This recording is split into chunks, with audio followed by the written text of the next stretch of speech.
So, ayan mga bossing, papakita ko sa inyo kung saan natin na-solder yung 4 ports. So, unang-una, mas maganda po at mas solid pag may tester tayo. So, kailangan natin ma-test para makita natin kung grounded ba, na short ba, o may lost connection ba. So, para ma-check natin kung may continuity ba yung na-solder natin mga bossing. So, lalo na kung yung itim yung ginagamit ninyo, madali lang yun may loss, ma-loss connection. So, mas maganda pag ganitong klase na wire. So, ayan. Dito tayo sa 4G. Ito, yung 4G.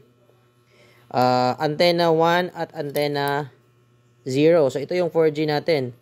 Makasagap din ito ng 5G, pero hindi siya masyado malakas.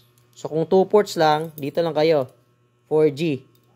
Pwede din ito sa 5G. Makasagap din ito sa 5G. Pero, i-compare natin sa dalawa nito, mas malakas to sa 5G. Okay? So, ayan. Ito sa red. Ayan. Dapat, i-test. Mas maganda pag may tester kayo. Ayan. Ganyan po. So, hindi po magkadikit yung dalawa. May iba kasi nagtanong, kailangan ba daw, pwede ba daw idikit yung dalawa? So, hindi po. Dapat i-tester nyo na hindi siya magkadikit. Yan. Okay to dito.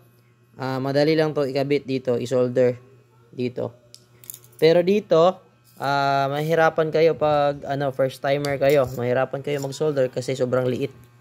Yan o. Makikita nyo. Sobrang liit nito.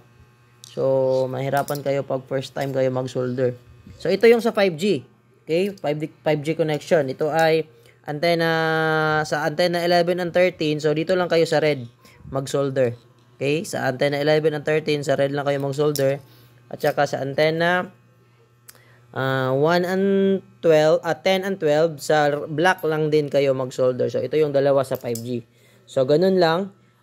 Mas maganda talaga na gamit kayo ng tester para ma-check ninyo kung may continuity ba, may lost connection ba, o na short ba yung nyo, grounded ba yung pagka-solder nyo. So, ganun lang.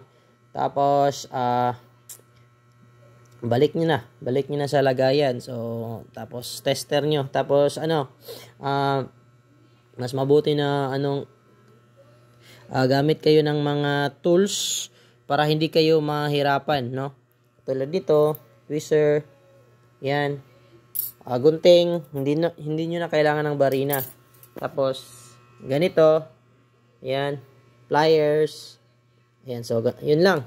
Ang importante ay may continuity, hindi na short, ganun lang. Tapos, solid yung pagkasolda nyo para hindi siya madaling mabaklas. So, ayun lang po. So, ito ay bound for Cebu sa suki natin. So, salamat.